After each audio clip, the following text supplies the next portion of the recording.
यहाँ से तो सांसद वो है ना, कंगना रनौत, जी, बिल्कुल। तो आती है कभी? शिमला के अंदर आपने जो प्रदर्शन किया, वहाँ पे लाठियाँ भी चली और आपको अंडरग्राउंड भी होना पड़ा। वो रैली हिमाचल प्रदेश की कर्मचारियों की सबसे बड़ी रैली तो थी ही, लेकिन प्रदेश की आज तक की सब किसी भी आंदोलन की सबसे बड़ी रैली जो है शिमला में वो हुई है। तो ये तो सरकार, जो कांग्रेस सरकार है, कर्मचारियों की देन है ये कहीं?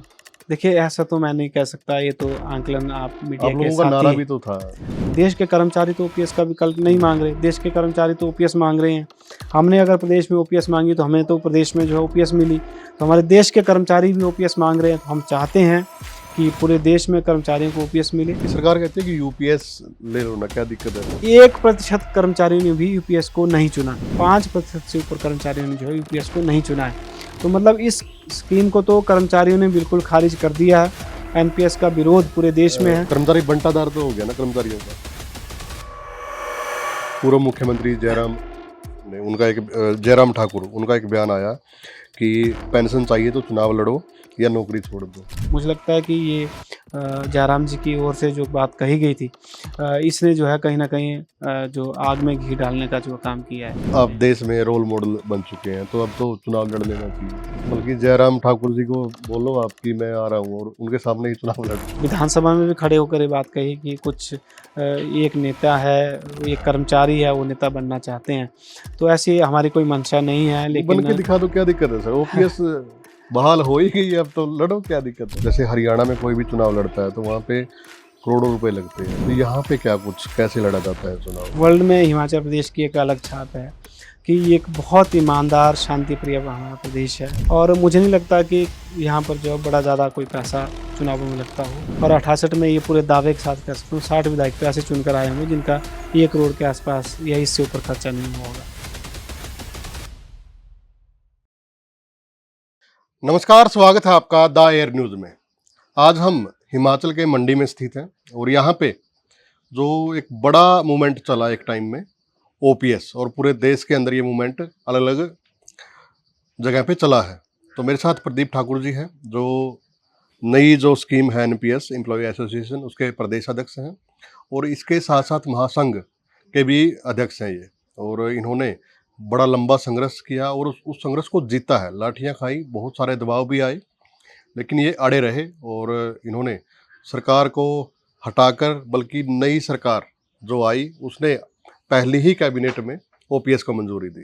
तो स्वागत है सर आपका। जी, नमस्कार। कैसे हैं आप?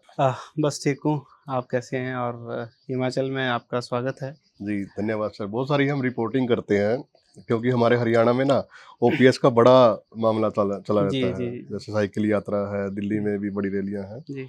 तो संघर्ष कर रहे हैं, लेकिन आपने वो संघर्ष जीता है, तो थोड़ा बताएं सर।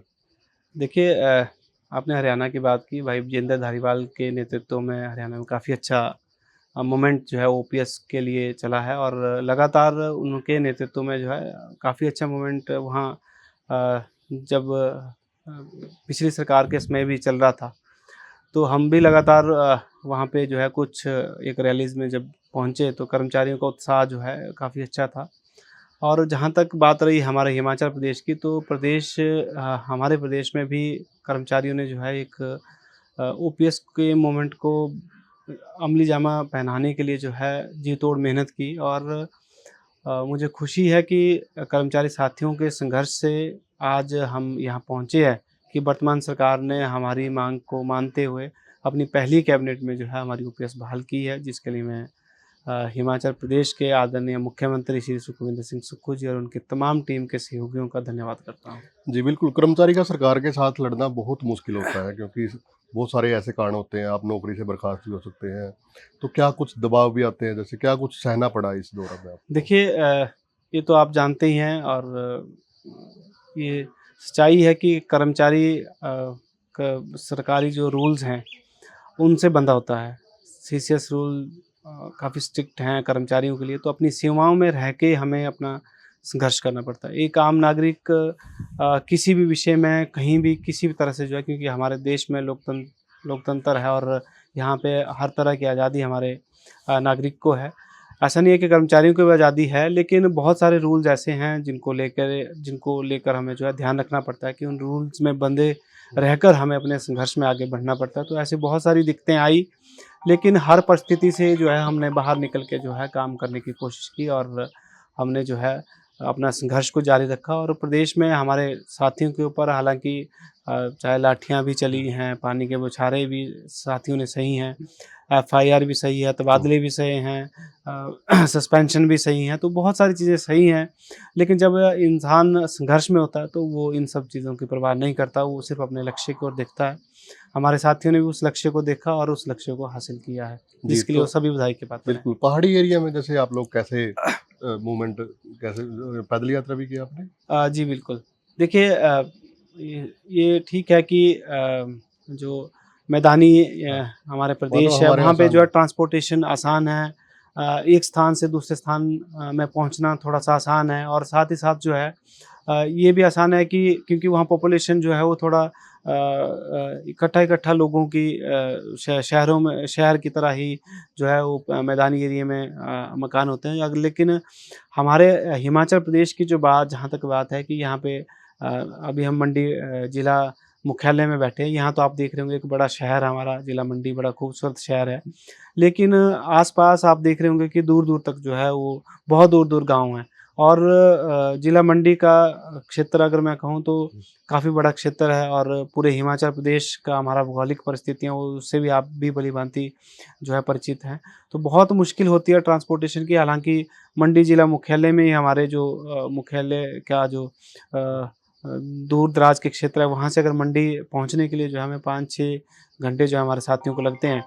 और इन सब चीज़ों को लेकर जो है हमारे साथियों ने जो कोशिशें की है कि उन्होंने ये सारी बाधाएँ चाहे बरसात के मौसम में जो है वो लैंडस्लाइड होती थी, फिर भी कर्मचारी साथी संघर्ष में पहुँचते थे। बर्फ़ के इसमें बर्फ़ भी पड़ती थी, फिर भी कर्मचारी साथी संघर्ष में पहुँचने के लिए जो है वो कहीं न कहीं किसी न किसी रास्ते से या पैदल चल के भी कुछ एक अगर दूरी उनको पैदल चल के भी अगर करनी पड़ती थी, तो वो जो है उन दूरियों को पैदल चल के भी जो है वो निपटाते थे।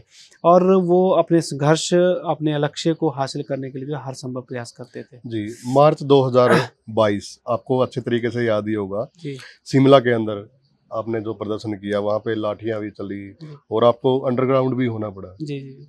थोड़ा हाँ बताएँ उसके बारे में भी, कितना बड़ा वो देखिए हमारा थोड़ा-सा? लक्ष्य ओपीएस था और ओपीएस के लिए हमने बहुत सारे संघर्ष आंदोलन किए। उसमें एक हमारी पदयात्रा थी, वो जिला मंडी हमारे जहाँ हम बैठे हैं यहीं हमारा मुख्यालय है और यहीं से हमने एक पदयात्रा शिमला के लिए की। 165 किलोमीटर पैदल चल के हम शिमला पहुँचे और भारी मात्रा में कर्मचारियों का उस पदयात्रा को जो है वो समर्थन मिला और जब हम शिमला पहुँचे तो ये मार्च 2022 3 मार्च 2022 की बात है। जब हम शिमला पहुँचे तो हमें जो है जिस स्थान पर हमने जाके जो है अपना प्रोटेस्ट करना था, वहाँ पे जाने से उस समय की सरकार ने रोका और जब हमें रोका गया तो हमारा मानना था कि हमें अपना प्रोटेस्ट जो है वो शांतिपूर्ण तरीके से करने दिया जाए।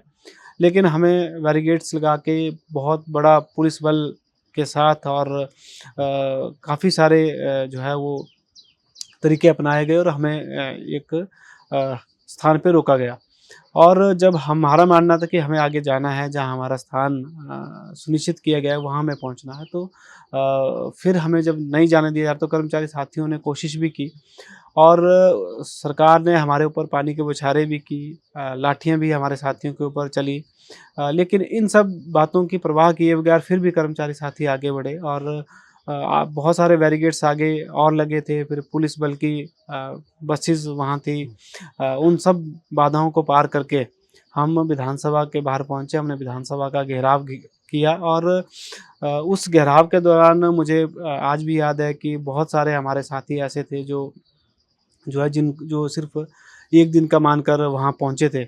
लेकिन जब हमने आह्वान किया कि हमें जो है यहाँ पर अब पुरानी पेंशन बहाली तक रुकना है या सरकार का कोई ऐसा संदेश आए जिससे जो है कर्मचारियों को कहीं न कहीं पॉज़िटिविटी आए और हमें लगे कि हमारी पेंशन जो है बहाल होने वाली है।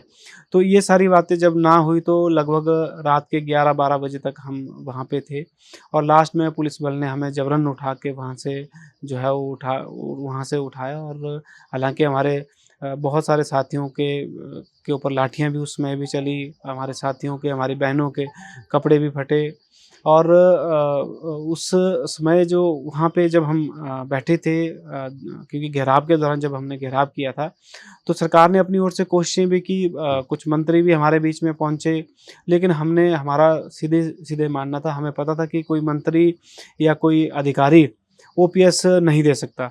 ओपीएस अगर कोई दे सकता था तो वो हमारे को उस समय के मुख्यमंत्री या उस समय की सरकार दे सकती थी। लेकिन जो भी वहाँ पर संदेशवाहक सरकार की ओर से आ रहे थे, वो सिर्फ़ और सिर्फ़ यही कह रहे थे कि आप धरना स्थगित कीजिए, हम आपकी माँग के बारे में विचार करेंगे। तो हमें उसमें विचारों की ज़रूरत शायद नहीं थी।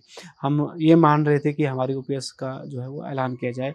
तो एक बड़ा संघर्ष 2022 में हमारे साथियों ने हिमाचल प्रदेश में किया है, जिसकी मिसाल जो है पूरे देश में आज दी जाती है। आज हम अन्य प्रदेशों में जाते हैं तो हमारे माध्यम से मैं कहूँ या चाहे वहाँ के साथियों द्वारा हमें जो है हमेशा ये कहा जाता है कि एक मोटिवेशन पूरे देश को उस आंदोलन, उस संघर्ष से मिली है। तो मैं प्रदेश के कर्मचारियों को सलाम करता हूँ, उन्होंने उस संघर्ष को अंजाम दिया और आज अगर हम कहीं ओपीएस में आए हैं तो उस दिन का जो है एक बहुत बड़ा योगदान इसमें है। जी, पूर्व मुख्यमंत्री जयराम ठाकुर उनका एक बयान आया कि पेंशन चाहिए तो चुनाव लड़ो या नौकरी छोड़ दो। जी, बिल्कुल देखिए, ये जो एक आंदोलन था इसने सरकार, प्रदेश की जनता, विपक्ष सबको झकझोर के रख दिया और कर्मचारियों में तो इतना उत्साह आया कि मुझे लगता है कि इस तरह से जो है, एक तो वो रैली हिमाचल प्रदेश की कर्मचारियों की सबसे बड़ी रैली तो थी ही, लेकिन प्रदेश की आज तक की किसी भी आंदोलन की सबसे बड़ी रैली जो है शिमला में वो हुई है। तो इतनी बड़ी रैली से जो है सरकार भी हिल गई, विपक्ष को भी लगा कि उस समय के विपक्ष को भी लगा कि हमें जो है इस मुद्दे के साथ चलना चाहिए क्योंकि जनभावना यही है। और लोकतंत्र में जब कोई नेता जनभावना को समझता है तो मुझे लगता है कि वो भी आगे बढ़ता है और जनता का भी जो है उसमें फ़ायदा होता है। तो विपक्ष ने भी इस बात को समझा और उसके तुरंत बाद जब क्योंकि विधानसभा का सत्र लगा था, जो 23 फरवरी से लेके मार्च तक जो है ये विधानसभा का बजट सत्र चला था। तो उस बजट सत्र में जब विपक्ष की ओर से सवाल किए गए और बहुत सारी बातें, बहुत सारी बहस विधानसभा के अंदर भी हुई इस विषय को लेकर, तो उसमें के मुख्यमंत्री महोदय ने जो है वो बिल्कुल स्पष्ट शब्दों में विधानसभा में खड़े होकर ये बात कही कि अगर कर्मचारियों को पेंशन चाहिए तो चुनाव लड़े। तो इस बात को पूरे देश में जो है कर्मचारियों के साथ आम नागरिक ने सुना, पूरे प्रदेश में भी जो है इसका बहुत उस समय जयराम जी का बहुत विरोध हुआ कि देखिए हमें पेंशन के लिए क्या चुनाव लड़ना पड़ेगा, चुनाव लड़के कितने लोगों को पेंशन लग पाएगी, 68 लोगों को पेंशन लग सकती है, बाकी कर्मचारियों को जो है वो कैसे पेंशन मिलेगी। तो बहुत सारा जो ठेस कर्मचारियों को भी पहुंची कि एक प्रदेश का मुखिया इस तरह की बात कर रहा है कि किसी मुद्दे को सुलझाने के लिए जो है उनको चुनाव लड़ने पड़ेंगे। तो मुझे लगता है कि ये जयराम जी की ओर से जो बात कही गई थी, इसने जो है कहीं न कहीं जो आग में घी डालने का जो काम किया है। जी, फंडिंग का मेन रोल होता है क्योंकि कोई भी आंदोलन है वैसे तो खड़ा नहीं होता। तो लोगों का भी सवाल रहता है कि और सरकार का भी ये आप लोगों पे आरोप रहता है कि इतनी फंडिंग कहाँ से आती है? क्या विपक्ष फंडिंग करता है? देखिए, हमारी पदयात्रा बिल्कुल उसमें हमारा कोई खर्चा नहीं था क्योंकि ट्रांसपोर्टेशन था नहीं, हम पैदल गए। रास्ते में जहाँ भी रुक रहे थे हमारे जो भी साथी, 15-20 लोगों का इंतज़ाम हमारे कोई ना कोई साथी जो है अपनी ओर से कर लेता था और बाकी लोग जितने भी हमारे साथ जुड़ते थे दिन में 100, 200, 500, कई बार जो हमारे 1000-1500 लोग जो है वो सारे अपना खाना लेके आते थे, खाना खा लेते थे। और जहाँ तक रही बात 3 मार्च के बड़े आंदोलन की, जो जिसमें लाखों कर्मचारी जो है वो शिमला में जुटे, उसमें भी हमारा दिन भर, क्योंकि हम तो पूरा दिन भर भूखे रहे और जो भी साथी वहाँ आए थे उन्होंने अपने लंच की व्यवस्था भी खुद की थी और इस तरह की व्यवस्था खुद की थी। ना हमारी कोई टेंटिंग वहाँ थी, ना कोई बड़ा माइक हमारा वहाँ था, कोई भी खर्चा हमारा नहीं था। और साथ में जहाँ तक रही बात ट्रांसपोर्टेशन की, तो कर्मचारी साथी अपनी जो गाड़ियाँ हैं उनमें खुद जो है वो वहाँ पहुँचे थे और जो भी जितनी हमारी लोकल बॉडीज़ थी या कुछ ऐसे साथी जो अपना खर्चा वहन करने में उतना सामर्थ्य नहीं रख रहे थे, उनको लेके भी हमारे कुछ एक साथियों ने जो है छोटी-छोटी कलेक्शन करके ट्रांसपोर्टेशन के लिए बसेज़ वगैरह जो है वहाँ के लिए की थी। तो ये सारी चीज़ें जो है छोटे-छोटे लेवल पे मैनेज हुई थी और जितना भी खर्चा हमारे संगठन की ओर से हुआ है वो उसमें बिल्कुल हमने पारदर्शिता भी रखी और इसीलिए जो है हम कर्मचारियों के बीच भी विश्वास अपना बना पाए क्यों हमने कभी जो है हमने सिर्फ ₹200 मेंबरशिप रखी थी ओके। और उस ₹200 से ही किसी भी कर्मचारी से हमने सिर्फ ₹200 से ऊपर किसी भी कर्मचारी से ओपीएस बहाल होने तक जो है कोई पैसा, कोई कलेक्शन, कोई इस तरह की डोनेशन नहीं ली और उस ₹200 से हमने जो है यही कोशिश की इस उसी ₹200 से हम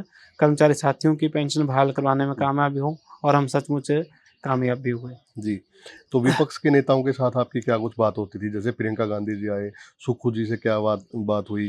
क्या आश्वासन मिला? क्या फिर लिखित में आश्वासन था या फिर एक भरोसा दिया गया? देखिए, हमारी कोशिश तो यही थी कि उसमें 68 विधानसभा में हमारे विधायक हमने चुनकर भेजे थे। उसमें चाहे कोई विधायक था, कोई मंत्री था, कोई मुख्यमंत्री थे। हमने सबसे कोशिश की कि हम अपने मुद्दे को हर एक विधायक के पास रखें, मंत्री के पास रखें, मुख्यमंत्री जी के पास तो हमने बार-बार जो है इस विषय को उठाया। अ, हालाँकि हमारी कुछ एक विषयों को लेकर काफ़ी चर्चा सरकार से भी हुई, हमारी ओपीएस को लेके एक कमेटी भी बनाई गई, लेकिन कमेटी का ये मानना था कि एनपीएस में जो खामियाँ हैं, उसको ठीक करने के लिए जो भी हो सकता है हम वो करेंगे।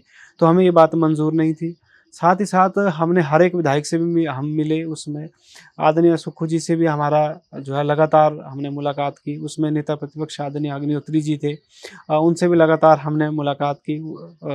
सुक्खू जी हो, अग्निहोत्री जी हो, बाकी जितने भी नेता जो हैं उसमें विपक्ष में थे, उन सब ने भी हमारे ओपीएस की माँग को जो है ज़ोरदार तरीके से विधानसभा के अंदर भी उठाया, बाहर भी उठाया और मीडिया के माध्यम से भी उठाया और इसके साथ-साथ हमारी यही कोशिश रही कि इस मुद्दे को हम हर एक जो जितने भी नेतागण हैं उनके समक्ष भी उठाएँ। उसमें और भी समाज सेवी थे, ऐसे राजनीतिक विशेषज्ञ थे, उन सबके समक्ष हमने इस विषय को रखा कि हमें जो ओपीएस ज़रूरी है क्योंकि आप जानते हैं, पूरा प्रदेश जानता है, इस प्रदेश में जो है बहुत ज़्यादा संसाधन जो है वो आय के संसाधन नहीं है और बहुत हद तक जो है हमारे लोग सरकारी सेवाओं में आने के लिए जो है हमेशा तैयार रहते हैं और एक ईमानदार यहाँ के लोगों में ईमानदारी बहुत है और हमारी कोशिश यही रहती है कि सबसे पहले तो हमारे प्रदेश में यही रहता है कि यार बेटे को पढ़ाएँगे और सबसे पहले सरकारी नौकरी की तरफ जो है वो देखते हैं।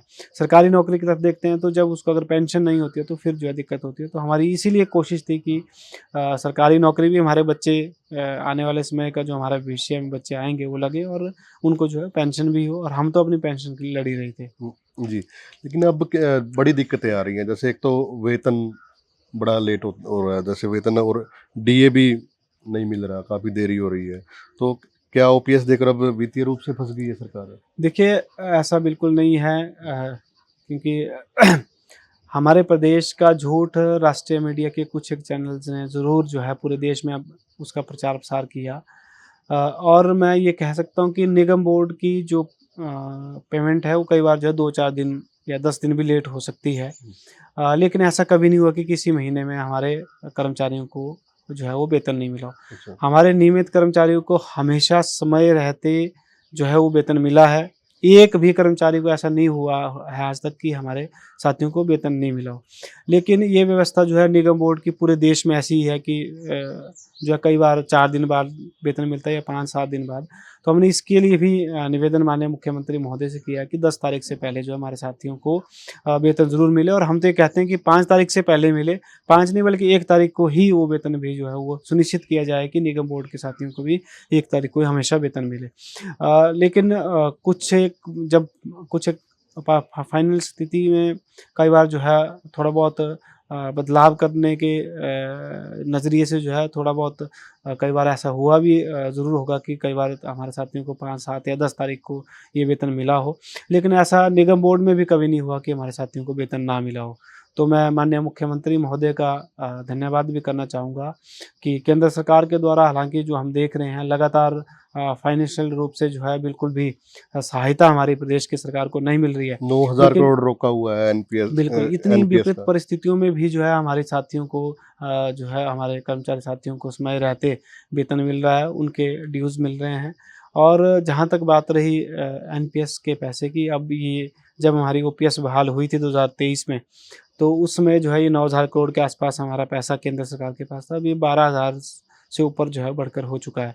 तो हम केंद्र सरकार से माननीय प्रधानमंत्री महोदय से भी निवेदन करते हैं, आपके चैनल के माध्यम से भी निवेदन करते हैं कि हमारे इस पैसे को रिलीज़ किया जाए ताकि हमारे कुछ एक ड्यूज़ वेतन पे स्केल के बचे हैं और हमारा डीए भी हालाँकि थोड़ा-सा पीछे चल रहा है। उसके लिए भी हमने माननीय मुख्यमंत्री महोदय से निवेदन किया था कि जो डीए की हमारी किश्तें हैं वो जो है वो रिलीज़ की जाए। तो उन्होंने बिल्कुल जो एरियर हमारे साथियों का है पे स्केल का एरियर, उसको बहुत जल्द जो है वो रिलीज़ करने की बात कही है। पिछले कल ही 2016 से पहले जितने भी हमारे रिटायर हुए हैं, उनका जो एरियर है वो पूरा एकमुश्त जो है जुलाई महीने में रिलीज़ करने की अधिसूचना, अब तो क्योंकि पहले तो घोषणा हुई थी, पिछले कल जो है अधिसूचना भी हो चुकी है। तो अधिसूचना भी हुई है, तो समय-समय पर जो हमारे ड्यूज़ हैं वो भी प्रदेश सरकार के द्वारा दे दिए जा रहे हैं। और हमारी यही माँग है कि प्रदेश के कर्मचारी जिनको इस सरकार ने जब ओपीएस जैसा एक हमारी बड़ी माँग को पूरा किया है, तो छोटी-छोटी डिमांड्स में हमारी जो है प्रदेश सरकार पूरी करती रहे। और मुझे विश्वास है सुक्खू जी जिस तरह का उनका व्यक्तित्व है, एक आम परिवार से वो निकले हैं। उनके द्वारा वो हर एक आम नागरिक की पीड़ा हो, कर्मचारियों की पीड़ा हो, वो सबकी पीड़ा जो है समझते हैं। तो हमें पूरी तरह विश्वास है कि वो जो है कर्मचारियों की हर एक दुख-सुख और समस्या के साथ हमेशा खड़े हैं। जी, तो ये तो सरकार जो कांग्रेस सरकार है, कर्मचारियों की देन है ये कहीं? देखिए, ऐसा तो मैं नहीं कह सकता, ये तो आंकलन आप मीडिया आप के लोगों का नारा साथी। भी तो था अ, कि जो हमें देखिए ओपीएस देगा उसी हाँ, को ये वोट। ज़रूर है कि हमारा वोट फॉर ओपीएस एक नारा था। हमने कर्मचारी साथियों से ये अपील की थी कि आप, हमने ना किसी पार्टी का नाम लिया तब लिया था, ना आज आज हम इसका नाम ले रहे हैं। हाँ। लेकिन हमने ये अपील ज़रूर की थी कि vote for OPS. Vote for OPS का ये मतलब था कि हम अपना जो वोट है, एक बार अपने जीवन में जो है ओपीएस के लिए देंगे। और साथियों ने इसको एक आंदोलन बनाया और सचमुच वोट फॉर ओपीएस का अभियान पूरे विधानसभा चुनावों में गूंजा। और इसी की बदौलत उस समय जो है विपक्ष का सबसे बड़ा विपक्षी दल कांग्रेस पार्टी जो प्रदेश में, उन्होंने जो है अपने मैनिफेस्टो में पहले नंबर पे जो है ओपीएस के मुद्दे को रखा। और कांग्रेस पार्टी की राष्ट्रीय महासचिव श्रीमती प्रियंका गांधी भी हमारी धरने में पहुंची और उन्होंने भी हमें आश्वस्त किया कि अगर हमारी सरकार बनती है तो पहली कैबिनेट में जो है हम आपको ओपीएस देंगे। तो मैं उनका धन्यवादी हूँ। और हमने जब हमारी ओपीएस बहाल हो चुकी थी 2023 में, तो हमने उनका जो है वो शिमला में जब वो आई थी, वहाँ पे माननीय मुख्यमंत्री महोदय ने हमारी उनसे मुलाकात करवाई। तो हमने उनका वहाँ भी धन्यवाद किया था कि आपने सोलन में आके हमें ये वादा किया था, आपकी पार्टी ने ये वादा किया था, आपके नेतागण ने वादा किया था। आज हमारी ओपीएस बहाल हुई है, इसके लिए आपका भी एक बहुत बड़ा योगदान है। हमने उनका जो है धन्यवाद किया। और उस समय माननीय मुख्यमंत्री महोदय और पूरा मंत्रिमंडल भी वहाँ था, तो हमने सबका धन्यवाद किया है। हमने एक बहुत बड़ा सम्मेलन सरकार के सम्मान में भी किया, वहाँ पे भी हमने उनका धन्यवाद किया है। तो ये प्रदेश सरकार का तो हम मतलब मैं ये कह सकता हूँ कि ऋणी हैं कि उन्होंने हमारे सचमुच बुढ़ापे को सुरक्षित किया है। तो हम उनके को कोटि-कोटि धन्यवाद करते आप हैं। देश में रोल मॉडल बन चुके हैं, तो अब तो चुनाव लड़ लेना चाहिए। देखिए चुनाव की बात अलग है, रोल मॉडल की बात अलग है। रोल मॉडल तो हमारे बहुत सारे संघर्षशील साथी हैं जो इस पूरे देश में जो है ओपीएस के मूवमेंट को लीड कर रहे हैं, चाहे हमारे राष्ट्रीय अध्यक्ष महोदय हैं या आपके ही प्रदेश से विजेंद्र भाई जी हैं। इस तरह के बहुत सारे ऐसे साथी हैं जो बहुत संघर्ष इस ओपीएस बहाली के लिए पूरे देश में कर रहे हैं। मेरा सौभाग्य है कि हर प्रदेश से जो है जब भी वहाँ पे कोई बड़ा मूवमेंट होता है तो हमें वहाँ इनवाइट किया जाता है, वहाँ के कर्मचारी साथी हमें सुनते हैं। ये हमारा सौभाग्य है, ये व्यक्तिगत रूप से मेरा भी सौभाग्य है। और ये सौभाग्य मुझे प्रदेश के उन सब कर्मचारियों की ओर से प्राप्त हुआ जिन्होंने संघर्ष में जो है हमारा साथ दिया। तो इसके लिए हम प्रदेश के हर एक कर्मचारी बल्कि का जयराम धन्यवाद करते ठाकुर हैं। जी को बोलो आप कि मैं आ रहा हूँ और उनके सामने ही चुनाव लड़। देखिए मैं चुनाव तो एक बिल्कुल अलग विषय है। हालाँकि पिछले कुछ दिनों पहले जब हमारा मानसून सत्र चल रहा था तो जयराम जी की ओर से ओपीएस को लेके जब बयान दिए गए तो हमने उनको जब उसका जवाब देने की कोशिश की तो उन्होंने जो है विधानसभा में भी खड़े होकर ये बात कही कि कुछ एक नेता है, एक कर्मचारी है, वो नेता बनना चाहते हैं। तो ऐसी हमारी कोई मंशा नहीं है, वो बन के लेकिन दिखा दो, क्या दिक्कत है सर? ओपीएस बहाल हो ही गई है, अब तो लड़ो, क्या दिक्कत है? देखिए कर्मचारियों के लिए लड़ोगे वहां भी? देखिए कर्मचारियों के लिए हम यहाँ बिल्कुल सही तरीके से लड़ रहे हैं। कभी भविष्य में ऐसा कुछ कोई प्लेटफ़ॉर्म मिलेगा या कोई ऐसी परिस्थितियाँ बनेंगी, वो एक अलग विषय है। लेकिन फिर भी आज की डेट में एक ओपीएस मूवमेंट की ओर से जो हमारा एनपीएस-सीए एचपी करके हमारा संगठन था, जो एनएम-ओपीएस के साथ हम मिलकर लड़ रहे थे। इसका भी मुझे प्रदेश अध्यक्ष होने का सौभाग्य प्राप्त है और साथ ही साथ एनजीओ फेडरेशन जो कर्मचारी महासंघ है, जिसमें हर एक विभाग के कर्मचारी साथी सम्मिलित है और जिसमें जो पुराने लोग भी ओपीएस में भी थे, वो भी साथी सम्मिलित है, जिसमें हर एक मांग को हम सरकार के समक्ष रखते हैं। उसका नेतृत्व करने का भी सौभाग्य मुझे मिला है। तो जो मान-सम्मान मुझे कर्मचारियों ने बख्शा है, मुझे जो है संतुष्टि है कि ये सम्मान मुझे हमारे प्रदेश के कर्मचारियों ने दिया है। उसके लिए मैं साथियों का एक बार पुनः धन्यवाद करता हूँ। लेकिन जी। भविष्य में ना जाने किसके साथ क्या हो, ये तो अलग बात है। लेकिन ये ज़रूर है कि मैं कर्मचारियों का नेतृत्व कर रहा हूँ और मैं इसको हमेशा जो है सरकार बखूबी कहती करता है, रहूँगा। जी, सरकार कहती है कि यूपीएस ले लो ना, क्या दिक्कत है? तो ओपीएस और यूपीएस और एनपीएस इनमें थोड़ा सा डिफरेंस 2 मिनट और देखिए समझो। अ, अ, हमने जब ओपीएस की लड़ाई लड़ी तो हमें तो हिमाचल प्रदेश में सफलता मिली। लेकिन अन्य प्रदेशों में ये लड़ाई जो है, चाहे आपके हरियाणा की बात हो, पंजाब की बात हो, मध्य प्रदेश की बात हो, उत्तर प्रदेश की हो, महाराष्ट्र की हो, तेलंगाना की हो, आंध्रा की हो, हर जगह जो है इस संघर्ष को हमारे साथी जो है बखूबी लड़ रहे हैं। और जब हमारी दिल्ली में 24 में माफ़ कीजिएगा एक बड़ी रैली जो है जब दिल्ली में हुई, उसके बाद केंद्र सरकार को लगा कि ये जो एनपीएस है और ओपीएस मूवमेंट है, इसकी वजह से कहीं न कहीं जो है हमारी सरकार को 2024 के चुनाव में जो है वो फ़र्क पड़ सकता है। तो उन्होंने आनन-फानन में एक अलग स्कीम हुँ, एनपीएस की काट में लाई, वो है यूपीएस।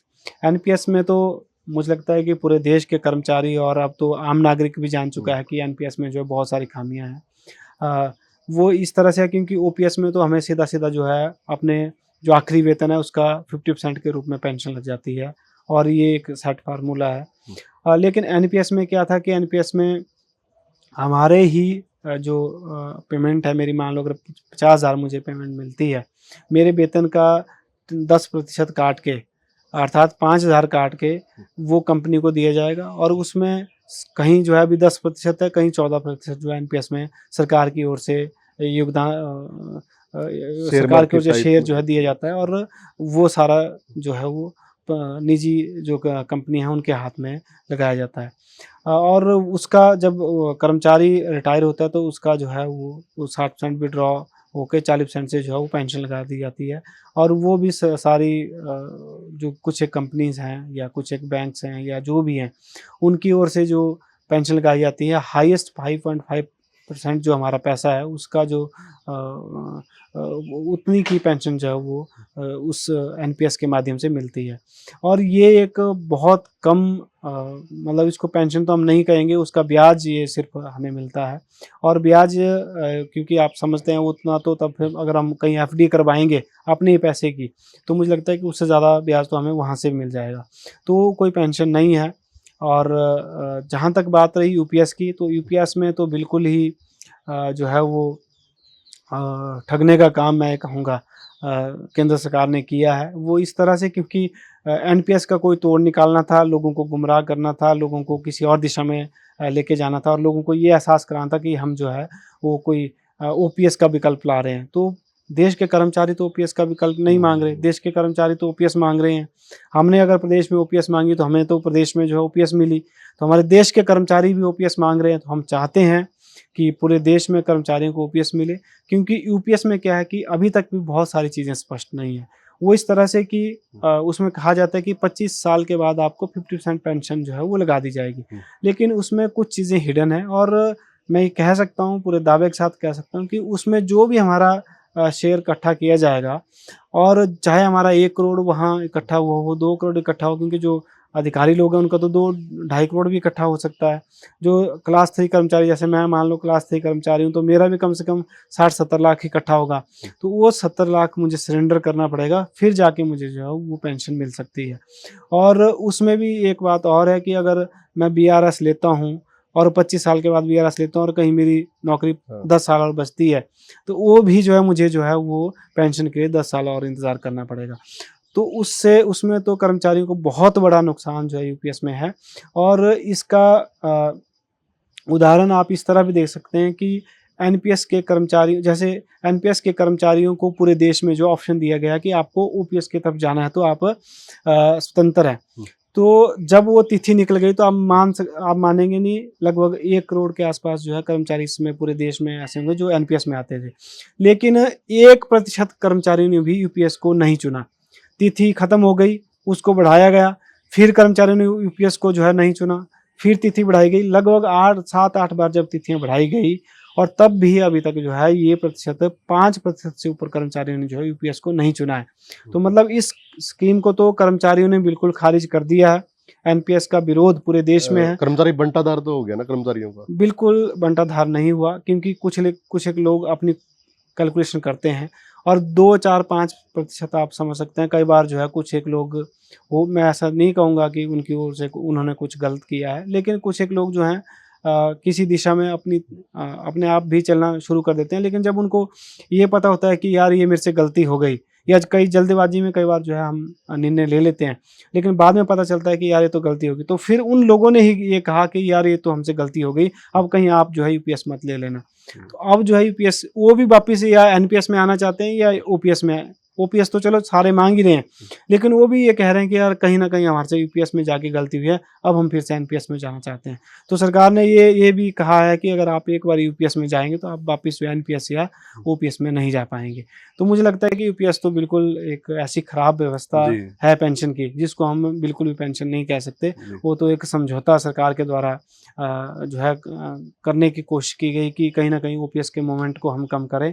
लेकिन मैं देश के कर्मचारी साथियों से ये अपील करना चाहूँगा कि आप एनएमओपीएस का साथ देते रहें, विजय बंधु जी का साथ देते रहें, आप विजेंद्र धारीवाल जी का साथ देते रहें। और मुझे पूरा विश्वास है एनएमओपीएस के बैनर तले पूरे देश में ओपीएस जो है वो ज़रूर बहाल होगी। और अगर हम कहीं गलती से भटकेंगे, जैसे आप कह रहे हैं कि बंटाधार कहीं न कहीं हुआ है, तो 2-4% को तो मैं नहीं मानता बंटाधार। कहीं अगर 50% इधर होते, 50% इधर होते, तब तो बंटाधार ये हो सकता था। लेकिन कहीं ऐसा गलती से भविष्य में कोई ऐसी क्योंकि राजनीतिज्ञों के द्वारा जो है ऐसी बातें कई बार की जाती हैं, तो ऐसा कहीं गलती से भी बंटाधार ना हो कभी हमारा, तो मुझे लगता है कि फिर हम अपनी मांग से बड़ी दूर हो सकते हैं। लेकिन आप इसी तरह एनएमओपीएस का साथ देते रहें और मुझे पूरा विश्वास है हम पूरे देश में ओपीएस बहाल करवाने में जी। कामयाब हो पाएंगे। इंटरव्यू को थोड़ा और इंटरेस्टिंग बनाते हैं। तो जी। इसमें जैसे हरियाणा में कोई भी चुनाव लड़ता है तो वहाँ पे करोड़ों रुपए लगते हैं। मतलब ये है कि किल्ली 50 करोड़ पे भी जा सकती है। विधानसभा का चुनाव की मैं बात कर रहा हूँ। तो यहाँ पे क्या कुछ कैसे लड़ा जाता है चुनाव? देखिए, थोड़ा-सा ये तो बिल्कुल अलग है, लेकिन हाँ, थोड़ा-सा बिल्कुल हाँ, ये क्योंकि मेरा बड़ा ज़्यादा विषय, हाँ, मैं क्योंकि ना चुनाव लड़ा हूँ, ना मुझे इतना बहुत ज़्यादा आइडिया नहीं है। लेकिन ये पूरे मतलब पूरे वर्ल्ड में हिमाचल प्रदेश की एक अलग छाप है कि ये एक बहुत ईमानदार, शांतिप्रिय हमारा प्रदेश है और यहाँ के नागरिक बहुत ईमानदार है।